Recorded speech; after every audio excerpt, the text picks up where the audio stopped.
Good morning dear students. इस class के तहत हम लोग जो पढ़ना है उसे आज वॉइस की एक क्लास स्टार्ट करते हैं, क्योंकि हम टेंस के साथ वॉइस आप लोगों को पढ़ाते हुए चलेंगे। जैसे कि प्रेजेंट इंडेफिनिट बताया गया, उसकी हेल्पिंग वर्ब बताई गई, उसकी मेन वर्ब बताई गई। यहीं पर थोड़ा सा आप लोग वॉइस का इंट्रोडक्शन भी सीख लीजिए और टेंस पढ़ने के साथ साथ आप लोग साथ में वॉइस भी पढ़िए। ठीक, तो देखिए जो टॉपिक है आपका वॉइस, ध्यान से समझना है, क्योंकि जैसे जैसे हम टेंस पढ़ाते चलेंगे उसी टेंस में आपको वॉइस बताते हुए चलेंगे। सिंपल सी चीज है, ध्यान रखिएगा। वॉइस मतलब होता है वॉच, मतलब which we speak in a sentence, that's called voice. चलिए, ये दो तरीके का होता है। एक एक्टिव वॉइस होता है और दूसरा हमारा क्या होता है, पैसिव वॉइस। समझ लीजिएगा। एक आप एग्जांपल जानते हैं ना, कहते हैं passive smoking is dangerous than smoking. Passive smoking का मतलब क्या होता है, जब कोई स्मोक कर लेता है एक व्यक्ति और जब अपना धुआं छोड़ता है, जब दूसरा व्यक्ति स्मोक करता है, दैट्स कॉल्ड पैसिव स्मोकिंग। अर्थात देखिए, कोई भी कार्य सब्जेक्ट के द्वारा, कर्ता के द्वारा किया जाता है। अगर हम कर्ता को इंफेसिस ना करके किसी सेंटेंस में हम कर्म को इंफेसिस करते हैं, मतलब ऑब्जेक्ट को इंफेसिस करते हैं, वो सेंटेंस हमारा पैसिव वॉइस में होता है। एग्जांपल मान लीजिए, जैसे हमने लिखा अमन देखिए रीड्स अ बुक। ये हमारा सिंपल सा सेंटेंस, अभी प्रेजेंट इंडेफिनिट टेंस हमने बताया था, अमन रीड्स अ बुक। देखिए ये एक्टिव वॉइस का सेंटेंस है। एक्टिव वॉइस का सेंटेंस क्यों है, क्योंकि अमन हमारा सब्जेक्ट पहले यूज किया गया, इसके बाद वर्ब लगाएगी, फिर ऑब्जेक्ट लगाएगी। ठीक, इसी का जब पैसिव वॉइस चेंज करेंगे तो हम देखिए यहां पर ऑब्जेक्ट लाते हैं। हमने लिख दिया ए बुक, ध्यान दीजिएगा। अब प्रेजेंट इंडेफिनिट टेंस है, अभी तक हम प्रेजेंट इंडेफिनिट की हेल्पिंग वर्ब बताए थे डू डस, लेकिन जब पैसिव वॉइस में चेंज करेंगे, किसमें, पैसिव वॉइस में, तो यहां हेल्पिंग वर्ब लगेगी इज, एम आर, लेकिन ए बुक सिंगुलर है, हमने इसलिए इज लगाया। इसके साथ वर्ब की थर्ड फॉर्म लगेगी, a book is read by Aman. अब समझ में आया? तो अब यहां पर देखिए, अब हमने अमन को कहां पर लेके चले गए, हम जहां पर ऑब्जेक्ट था। देखिए यहां जहां रीड्स लिखा था, इसको थर्ड फॉर्म हमने चेंज कर लिया। पैसिव वॉइस हमेशा थर्ड फॉर्म होती है, और यहां पर हमने एक हेल्पिंग वर्ब लगा लिया, जो कि हेल्पिंग वर्ब प्रेजेंट इंडेफिनिट की नहीं होती, लेकिन पैसिव वॉइस में लगाते हैं। तो अब इसकी पहचान क्या होती है, कौन सा सेंटेंस हमारा एक्टिव वॉइस में है, कौन सा पैसिव वॉइस में। पहचान यह है कि अगर हम सब्जेक्ट को एम्फेसिस करेंगे, सेंटेंस हमारा एक्टिव वॉइस में। अगर हम ऑब्जेक्ट को एम्फेसिस करेंगे, सेंटेंस हमारा पैसिव वॉइस में। अगर मतलब जब हमारा सेंटेंस एक्टिव वॉइस में होगा तो सामान्य रूल को फॉलो करेगा, मतलब सामान्य टेंस के रूल को फॉलो करेगा, तो सेंटेंस हमारा एक्टिव वॉइस। और जब कभी रेगुलर वर्ब के साथ इररेगुलर वर्ब प्रयोग की जाएगी, वो सेंटेंस हमारा किस में होगा, पैसिव वॉइस में होगा। इसको आप लोग डिफरेंस नोट करते चलिएगा, आया समझ में। और ऑब्जेक्ट के स्थान पर सब्जेक्ट, अगर सब्जेक्ट के स्थान पर ऑब्जेक्ट का प्रयोग किया गया तो जान लीजिए सेंटेंस आपका किसमें है, पैसिव वॉइस में है। एक चीज और भी है, क्या आप देखते हैं कि पैसिव वॉइस में ऑफन हम किसका प्रयोग करते हैं, बाई का प्रयोग करते हैं, क्योंकि कार्य किसी के द्वारा किया जाता है, इसलिए प्रीपोजिशन बाई लगाते हैं। लेकिन कुछ सेंटेंस ऐसे आते हैं जब हम इसको नहीं यूज करते, इसको ड्रॉप कर देते हैं, लेकिन केवल इतने से ही हमको पहचानना पड़ेगा कि सेंटेंस हमारा किसमें है, पैसिव वॉइस में। ठीक, ये आपका एग्जांपल है। अब देखिए इससे रिलेटेड अभी रूल आपको बताते हैं। जैसे लिखा गया यहीं पर, I do not teach you, example लिखते चलिएगा आपको, I do not teach you. अब की बात देखिए, अब कह दिया गया कि यू और आई, देखिए जो वर्ब के बाद आएगा वो ऑब्जेक्ट होगा, और आई क्या है आपका, सब्जेक्ट। पैसिव वॉइस में चेंज किया है, हम यू को यहां पर लाए, देखिए ए बुक के लिए इज लगाए थे, लेकिन यू के लिए हम क्या लगाएंगे, आर नॉट, क्या हो गया, यू आर नॉट, टीच का थर्ड फॉर्म क्या हो गया, taught, you are not taught by me. आपका सेंटेंस किसमें बदल गया, पैसिव वॉइस में बदल गया। ऐसे ही एग्जांपल लेते हैं हम, मान लीजिए इंट्रोगेटिव का हमने लिखा क्या, do you give me your book, do you give me your book. अब इसका अगर पैसिव वॉइस चेंज करेंगे तो क्या होगा पैसिव वॉइस, अब की बार हम योर, अब देखिए दो ऑब्जेक्ट आ गया यहां पर, ध्यान दीजिए कभी कभी एक ऑब्जेक्ट होता है, कभी कभी दो ऑब्जेक्ट होता है। हम इसको दो तरीके से पैसिव वॉइस बना सकते हैं। हम यहां पर हमने लिखा योर बुक, ठीक। अब प्रेजेंट इंडेफिनिट है, योर बुक सिंगुलर हो गया, हमने लगाया इज। इसके बाद गिव का थर्ड फॉर्म क्या हो गया, given to me by you, ठीक, नहीं हाँ बाय यू। लेकिन अब देखिए एक चीज गलत हो गया, क्या यहां पर डू लगाए थे, सेंटेंस हमारा इंट्रोगेटिव था, गलती क्या हो गई, यहां पर जो इज लगाया गया, इज आपका कहां हो जाएगा, यहां पर हो जाएगा, क्योंकि सेंटेंस हमारा किसमें बनेगा, इंट्रोगेटिव में बनेगा।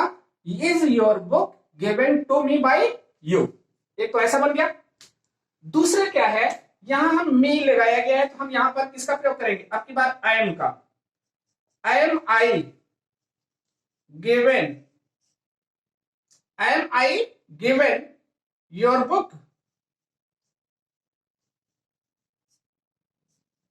ठीक है, your book by you। ये आपका कौन सा सेंटेंस हो गया,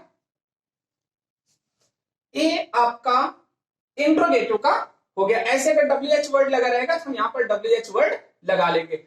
अब देखिए एक सिंपल सी चेंजिंग आपको पता चल गया, हम जब सब्जेक्ट के स्थान पर ऑब्जेक्ट और ऑब्जेक्ट के स्थान पर सब्जेक्ट लगाएंगे और वो टेंस के सामान्य रूल को फॉलो ना करके विशेष रूल को फॉलो करेगा, तो आपका सेंटेंस किसमें होगा, पैसिव वॉइस में होगा, ठीक। अब यहां हम आपको बताते हैं rules of changing active voice into passive voice. कुछ सामान्य रूल्स हैं जिनको कि आपको लिखना है, उसको आप लोग नोट कर लेंगे। इस एक्सरसाइज को भी आप लोग जो बताया गया पहले इसको भी नोट किए रहेंगे, ठीक है। देखिए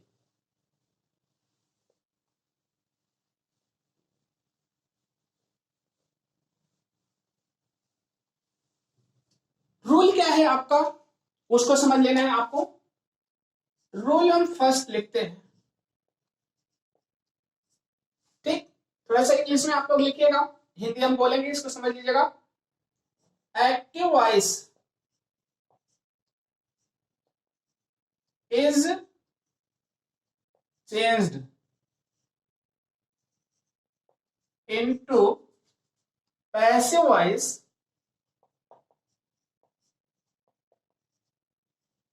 only the sentence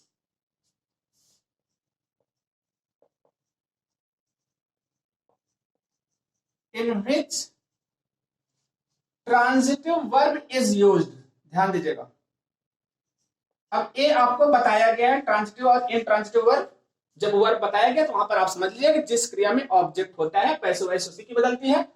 in which transitive verb is used, ये आपका ध्यान रखना है। पहला रूल आपको कि पैसिव वॉइस बनाने से पहले आप देख लीजिए कि वर्ब ऑब्जेक्ट है या नहीं है वर्ब में।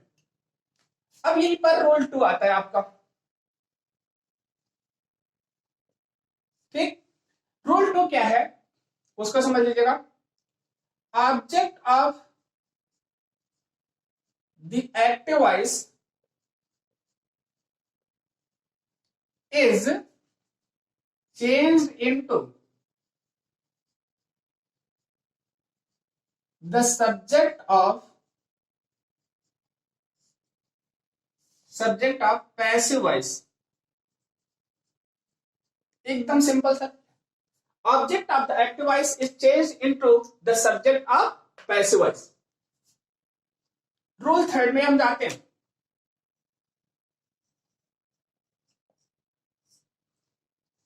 अब यहां पर लिखा जाएगा सब्जेक्ट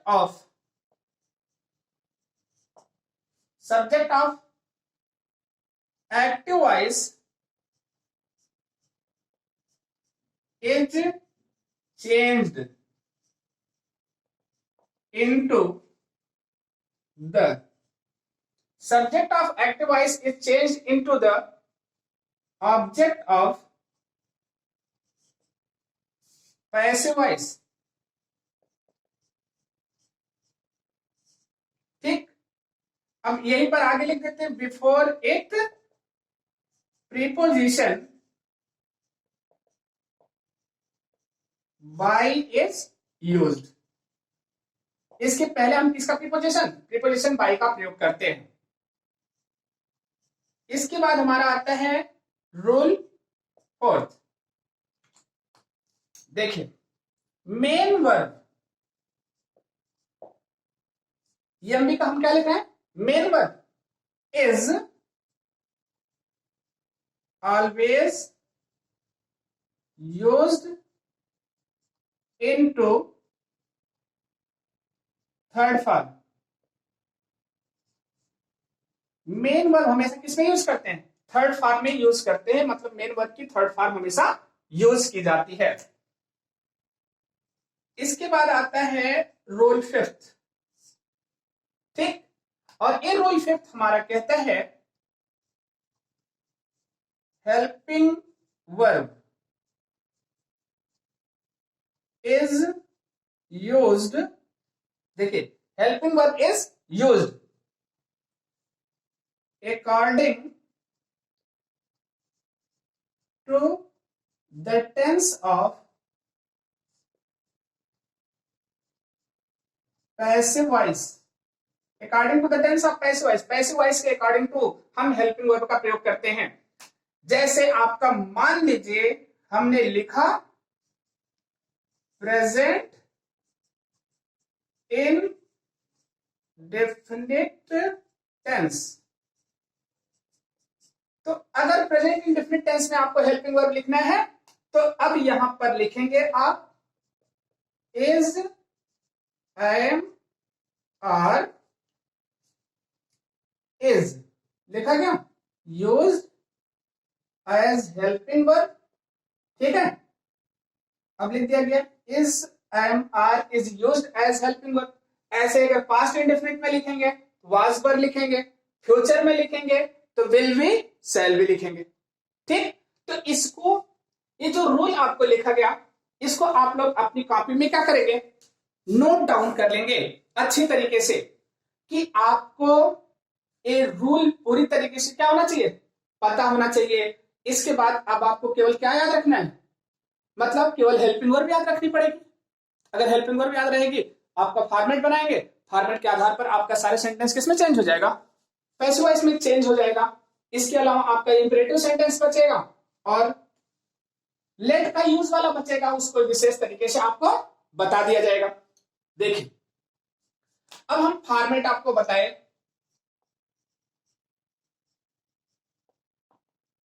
क्या बताए, फॉर्मेट। फॉर्मेट में देखिए हमने यहां पर लिखा एक्टिव वॉइस का फॉर्मेट, फिर हमने लिखा आपका एक्टिव वॉइस, प्रेजेंट इंडेफिनिट का एक्टिव वॉइस हम बना रहे हैं। हमने लिखा यहां पर सब्जेक्ट वर्ब की फर्स्ट फॉर्म ऑब्जेक्ट। अब यहां पर हम पूरा रूल नहीं बता रहे हैं क्योंकि सारी चीजें आपको बताई गई। वर्ब की फर्स्ट फॉर्म में यस या यस, निगेटिव रहेगा तो डू डज लगेगा। अब यहां पर ए चलाएगा हमारा ऑब्जेक्ट हो जाएगा, लेकिन केस ध्यान में रखना है, ये सब्जेक्टिव केस होगी। यहां पर इज, एम, आर हो जाएगा, वर्ब की थर्ड फॉर्म हो जाएगी और सब्जेक्ट हमारा चला जाएगा यहां पर, बाई लगा करके हम सब्जेक्ट लिख देंगे, लेकिन सब्जेक्ट हमारा किस में होगा, ऑब्जेक्टिव केस में होगा। केस आपको पता है, केस आपकी यही होती है, आई के लिए मी, वी के लिए अस, यू के लिए यू, ही के लिए हिम, सी के लिए हर, इट के लिए इट और दे के लिए देम। ठीक, ए आपको ध्यान में रखना है, ऐसा नहीं मतलब ए आपका जो प्रोनाउन चेंज होता है और फिर इसी के अकॉर्डिंग टू, अगर सब्जेक्ट के स्थान पर आई होगा, ऑब्जेक्ट के स्थान पर जाएगा क्या हो जाएगा, मी हो जाएगा। ये आपको ध्यान में रखना है। यही चीज आपका आता है कि एक्टिव वॉइस क्या होता है, पैसिव वॉइस क्या होता है, दोनों में क्या बेसिक डिफरेंस है, ये आपको अच्छे तरीके से पता होना चाहिए कि what is the difference between these two, कि एक्टिव वॉइस क्या है, पैसिव वॉइस क्या है। एक्टिव वॉइस मैंने बता दिया, जब स्पीकर मतलब बोलने वाला जो होता है वो सब्जेक्ट को इंफेसिस करता है तो सेंटेंस हमारा एक्टिव वॉइस का होता है। और जब वो किस पर इंफेसिस करता है, ऑब्जेक्ट को इंफेसिस करेगा, सेंटेंस आपका किस में होगा, पैसिव वॉइस में। जैसे मान लीजिए हमने लिखा यहीं पर आई लव यू, आपका एक सिंपल सेंटेंस लिखा, प्रेजेंट इंडेफिनिट ए की फॉर्मेट फॉलो हुआ, तो इसका क्या हो जाएगा, आई, अब देखिए यू यहां पर आ गया, यू आर लव्ड बाय मी, ठीक। अब यहीं पर मान लीजिए एक सेंटेंस ऐसा लिखा जाता कि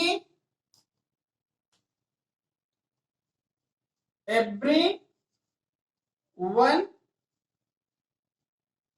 लव मी, मान लीजिए हमने लिखा एवरी वन लव मी। अब एवरी वन चूंकि लिखा गया, प्रत्येक तो यहां पर लव्स कर लीजिएगा, ठीक, क्योंकि एवरी लगाया गया। तो अब की बात क्या होगा, यहां पर लिख दिया गया आई एम लव्ड।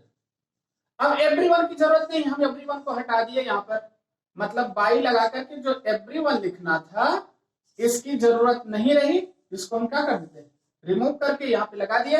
अगर लिखा गया आई एम लव्ड, इसका मतलब क्या हो गया, publicly I am renowned and every people love me. Okay, तो ये आपका एक्टिव वॉइस से पैसिव वॉइस बनाने का रूल है, ये इसका फॉर्मेट है प्रेजेंट इंडेफिनिट का। ये आपके दो एग्जाम्पल हैं, इससे आधारित एग्जाम्पल, जैसे कि आपको प्रेजेंट इंडेफिनिट का ट्रांसलेशन कराया गया वैसे ही आप लोग पैसिव वॉइस को करना सीखें। Thank you for this class. Okay.